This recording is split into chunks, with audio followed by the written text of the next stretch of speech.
Gara-gara takut ijazah difoto, trending diploma Calenge dan animasi AI Olympus Galia Medusa. Kalau rakyat diminta bawa ijazah pas daftar kerja, tapi kalau presiden ditanya ijazah pas sudah jadi mantan. Semua bermula dari Bambang Trimulyono yang menuduh ijazah Jokowi palsu. Akibatnya ia dijatuhi hukuman 6 tahun penjara karena menyebarkan berita bohong dan ujaran kebencian. Tapi belakangan netizen bilang, kalau nggak palsu kenapa nggak dibuka aja, Pak? Akhirnya Rabu kemarin, Pak Jokowi menunjukkan ijazah SD sampai sarjana kehutanan di hadapan awak media. Tapi ada syaratnya, jangan difoto, jangan divideoin. Setelah ijazahnya dipelototin awak media, Pak Jokowi juga dicecar soal kacamata di foto ijazah. Soalnya dari zaman nyalon wali kota sampai duduk manis di istana, nggak pernah tuh ada jejak kacamata nangkring di wajah beliau. Jawaban beliau santai. Pak Jokowi cerita kalau kacamatanya udah pecah, minus kecil, jadi nggak usah dipakai lagi.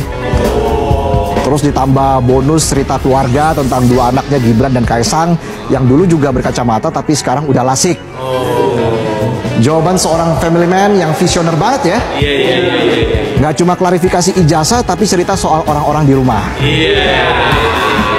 Kalau kata Pak Mahfud MD, UGM nggak usah ikut ribet soal ijazah Jokowi, kan UGM bukan yang memalsukan, tapi yang bikin ngelus dada sambil nyari minyak angin. Faktor usia. Pak Mahfud juga bilang, andai saja ijazah Jokowi palsu, keputusan dia sebagai presiden tetap sah. Come on. Tapi kalau dipikir-pikir boleh juga pemikiran Pak Mahfud. Kan Pak Mahfud pernah jadi anak buah Pak Jokowi. Sementara itu pihak UGM bilang data Jokowi ada, arsip lengkap, tidak ada pemalsuan. Ijazah ada, data lengkap, tapi kenapa nggak ditunjukin aja? Biar nggak bikin orang curiga. Perkara ijazah satu orang bikin perdebatan panjang.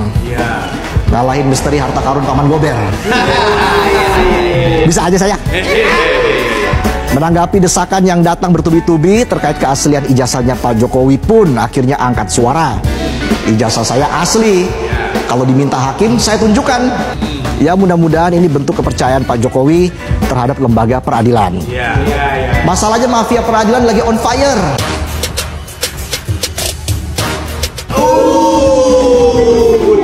Jakarta keren. Kalau rakyat diminta bawa ijazah pas daftar kerja, tapi kalau presiden ditanya ijazah pas sudah jadi mantan. Udah kayak orang gagal move on. Putusnya udah lama, tagihan 21 masih jadi pembahasan. Memang tuh ngomong-ngomong soal ijazah tuh. Enggak, ada satu orang bupati yang rupanya diduga ijazahnya palsu. Ini bupati. Kemudian si bupati itu ditanyain, "Pak, ini bener Pak Bupati dulu ijazahnya palsu?" "Ya enggak, setahu saya asli. Waktu dulu beli saya bilang minta yang asli." Jadi jangan sampai belinya yang palsu, kata dia. Saya baru tahu kalau ternyata saya dikasihnya yang palsu, kata dia. Karena beliau ini meminta untuk bisa saya menunjukkan ijazah asli, saya sampaikan bahwa tidak ada kewajiban dari saya untuk menunjukkan itu kepada mereka, dan juga tidak ada kewenangan mereka untuk mengatur saya untuk menunjukkan ijazah asli yang saya miliki. Saya mempertimbangkan, karena ini sudah menjadi fitnah di mana-mana, pencemaran nama baik, saya mempertimbangkan untuk melaporkan ini, membawa ini ke ranah hukum. Yang dilaporkan siapa Pak nanti? Nanti biar disiapkan oleh kuasa hukum. Kembali ke kasus tadi, kalau orang mempertanyakan tetap tentang kepalsuan atau ketidakpalsuan ijazah Pak Jokowi, itu nggak salah juga? Nggak salah, karena ada undang-undang keterbukaan informasi publik, di mana di situ dikatakan masyarakat berhak sepenuhnya untuk mengetahui dokumen-dokumen dan meminta dokumen-dokumen itu dibuka kepada publik demi transparansi. Kalau tidak mau buka, ada pengadilannya namanya Komisi Informasi. Itu dia bisa mengadili, ya, semacam peradilan semua yang keputusannya mengikat. Harus dibuka, buka. Siapa? Nanti dibuka aja di KPU Solo, ya kan? Dulu daftar pertama KPU Solo, ketika namanya masih Dr. Andes Joko Widodo. Sesudah jadi presiden juga ada ijazahnya lagi kok, jadi insinyur Joko Widodo. Itu semua kan nanti bisa dibuka ke publik. Lalu kami diskusi pada pagi itu, sebaiknya saya sampaikan aja Pak ya, karena ini sudah liar isunya gitu loh, sudah sangat liar. Nah beliau mengatakan, ya kalau mau menyampaikan sampaikan aja. Nah, kalau ada yang menanyakan saya, ini ijazah saya. Beliau bilang begitu. Ijazahnya di Fakultas Kehutanan UGM juga? Iya, kehutanan tahun 85, lulus tahun 1985. Oh, sama dong ya? Sama, ini kan satu kelas dengan Pak Jokowi. Nah, beliau ceritakan itu kepada saya, tahun 1985 itu beliau wisuda belasan orang. Walaupun sebenarnya di dalam kelasnya Pak Jokowi itu sendiri, awal-awal masuk itu isinya 88 orang, Mas Roal. Oke, 88 orang yang lulus belasan saja ya? Enggak, yang lulus itu 67. Oh, siap. Ya, ini informasi dari Pak Andi. Yang lulus itu 67 orang. Sisanya itu ya biasalah, ada mungkin yang berhenti di tengah jalan kan. Betul. Ada juga mungkin lulusnya tahun belakangan. Tapi pada tahun itu ada 67 yang lulus. Dari 67 orang ini ada terjadi 4 kali wisuda, Mas. Ada yang wisuda misalkan periode pertama, periode kedua, periode atau tahap itu, tahap pertama, tahap kedua, tahap ketiga sampai tahap keempat. Betul. Nah kebetulan Pak Andi Pramaria ini satu tahap dia dengan Pak Jokowi. Nah kalau Mas Roa jadi saya, mungkin Mas Roa bolehlah tidak mempercayai Pak Jokowi karena kan tidak berinteraksi dengan Pak Jokowi. Tapi kan tidak mungkin tidak mempercayai Pak Andi Pramaria. Ya katanya dia kan meyakinkan. Buat itu sebelum Lebaran kemarin kan. Nih buat yang masih pada penasaran, nih supaya tenang. Nah tapi kan malah blunder, gitu loh gitu. Karena apa? Akhirnya kan teman-teman bisa menggunakan dasar itu. Karena selama ini, kenapa ini kan jawaban juga bang. Karena masih beredar macam-macam versi. Ya, macam versi, fotokopi, dan nggak pernah ada yang meyakinkan itu fotokopinya benar apa enggak. Ini kan dia berani meyakinkan, gitu loh. Ini loh yang benar. Bahkan ijazah siapa sih mas? Ijazahnya yang di sini nggak ada fotonya kok. Nggak ada ya? Nggak ada. Saya jamin nggak ada. Karena dari beliau itu tokoh proklamator, kemudian Pak Harto, akhirnya fotonya dijajarin, ada di situ ya. Ternyata nggak ada. Nggak ada. Nah itu kan kemudian katanya tuh dia dapatnya langsung gitu, karena dikasih kemudian langsung. Hebat banget gitu loh. Yang selama ini pengadilan, ya sampai ada pengadilan Solo, pengadilan Jakarta, berusaha mendapatkan itu aja nggak dapat. Kok tiba-tiba kader Partai Sembari Ijazah tadi itu katanya dapat langsung. Dari siapa? Nah ini yang menjadi pertanyaan. Katanya dapatnya langsung dari Oslo. Dari Oslo, langsung dari Oslo dia dapat langsung. Dan ini yang menarik mas, karena yang dilihat itu kan color itu, yang biasanya kita dapatkan fotokopi kan. Baru scannernya bagus dong. Nah iya, cuman karena saking bagusnya scanner, nah ini yang namanya teknologi kan ketahuan. Nampak kalau itu ada garis pinggirnya, gitu, di sebelah pinggir. Itu membuktikan kalau itu sebenarnya bukan ijazah yang asli. Garis apa itu mas? Itu garis fotokopi. Fotokopi berwarna. Jadi ini ada color printing atau dia merupakan hasil scanner, kemudian di print lagi. Zaman dulu soal cetak kan. Nah ini ya, jadi guys, kalian ingat nggak yang kasus tahun 2024 kemarin yang dokter ijazah palsu di PSSI? Ini gue kasih ingat videonya ya, yang ketangkap itu loh. Dia sengaja memalsukan ijazah dokter dari Universitas Syah Kuala Banda Aceh. Tim sepak bola terakhir yang menjadi korban penipuan adalah PS Sleman dengan kerugian 254 juta rupiah.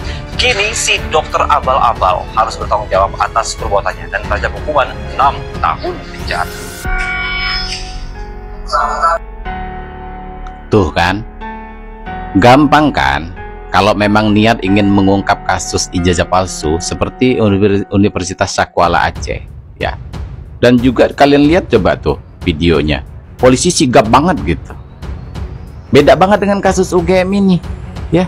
Rektornya pakai acara kabur-kabur ketika disantronin, ketika mau ditanyain, polisi nggak kelihatan ngapain kerjaannya, dan juga banyak banget mobil-mobil yang menjaga keamanan. Kok bingung ini? Dari sini aja kita udah mikir bahwa ini pasti ada main nih, ada apa nih gitu kan? Kok ribet banget gitu loh, ya. Sekelas UGM gitu kan, iya. Tapi kalau saya melihat daripada sejarah, memang Londo Ireng adalah pengkhianat bangsa. Mereka kerjasama dengan Belanda untuk memeras rakyatnya sendiri. Beda banget sama Aceh, ya. Integritasnya, nasionalismenya orang Aceh diakui. Sampai Belanda aja nyerah gitu loh untuk menjajah Aceh, ya. UGM bagi saya nggak ada apa-apanya sekarang dibanding Syah Kuala Aceh, ya.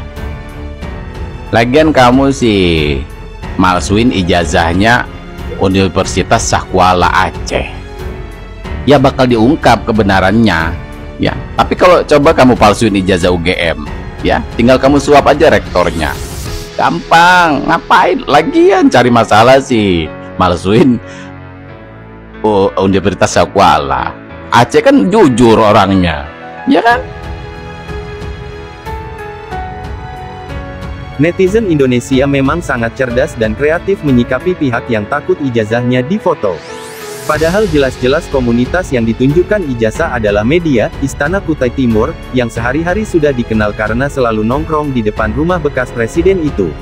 Namun, ternyata melalui pengawalnya harus melucuti semua perangkat komunikasi dan dokumentasi awak media sebelumnya. Terwelu, apalagi seperti yang datang sebelumnya dari TPUA Tim Pembela Ulama dan Aktivis dan TPIJ Tim Pemburu Ijazah Jaka, yang sejak pagi sudah tampak menggeruduk rumah di kawasan Sumber Solo itu. Jangankan ditunjukkan, justru dia beralasan, hanya mau melakukan di depan pengadilan. Akhirnya ijazah-ijazah itu tetap disembunyikannya mungkin karena ketakutan akan dianalisis lagi dan terbukti banyak fenomena ilmiah aneh sebagaimana temuan faktual sebelumnya. Bukan netizen plus 62 kalau tidak memiliki ide-ide brilian untuk mempermalukan dan makin mengolok-olok sikap childish kemarin itu. Karena sebenarnya persoalan yang sangat sepele ini tidak akan berkepanjangan kalau dia dari dulu mau jujur menunjukkan ijazah asli yang dimilikinya, case close, selesai. Namun, karena ada kemungkinan dia sendiri yang senang membuat onar dan menikmati rakyatnya gaduh seperti sekarang, maka terjadilah sampai sejauh ini. Karenanya kini di berbagai platform sosial media Facebook, TikTok, Instagram hingga X atau Twitter bahkan berbagai WAG trending gerakan massal yang disebut sebagai diploma calenge, alias tantangan menampilkan ijazah bahkan foto wisuda yang dimilikinya.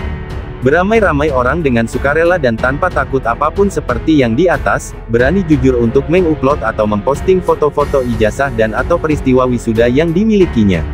Para pengupload ijazah dan foto wisuda ini bukan orang sembarangan, mulai dari masyarakat biasa alias rakyat jelata kalau istilahnya juru bicara istana, sampai ke tokoh-tokoh nasional bahkan yang sudah bergelar profesor saat ini.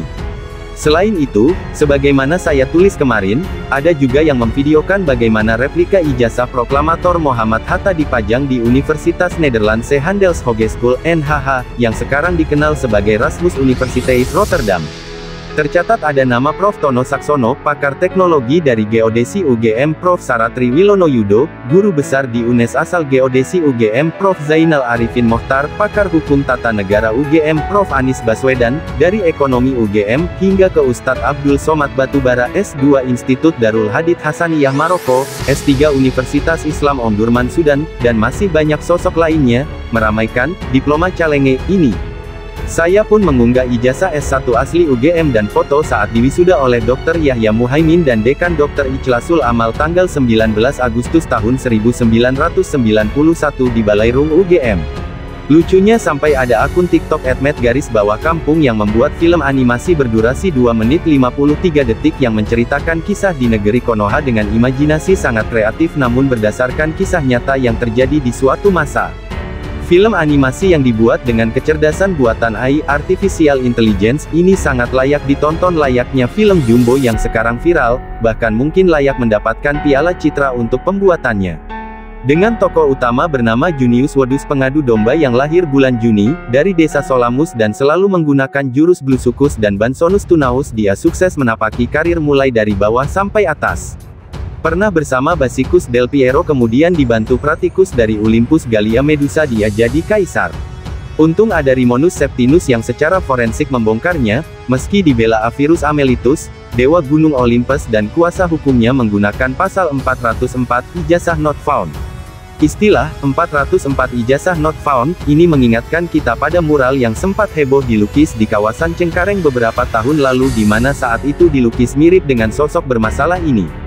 Mengambil terminologi komputer yang sering digunakan untuk menggambarkan pesan kesalahan yang diberikan oleh server web saat halaman atau URL yang diminta tidak dapat ditemukan, dalam hal ini ijazah asli UGM. Jadi pesan moral yang coba diangkat dalam film animasi AI tersebut adalah seseorang yang berwajah polos belum tentu memiliki karakter yang baik, ambyar. Kesimpulannya, kemarin memang sempat ada upaya mengadu domba yang dilakukan Junius Wedus ini dan sekaligus memanfaatkan sebagian awak media agar mau jadi corong bicaranya menyampaikan keberadaan ijazah itu. Namun, insya Allah kita semua sudah hafal trik licik dan taktik busuknya selama ini. Kebenaran akan terbuka, Gusti Allah tidak sare. Masyarakat tetap terus menyuarakan tagar adili Jokowi dan tagar makzulkan Fufufafa apalagi jika modus yang sama digunakannya. Kacang mongso ninggal no lanjaran, alias, buah itu jatuh tidak.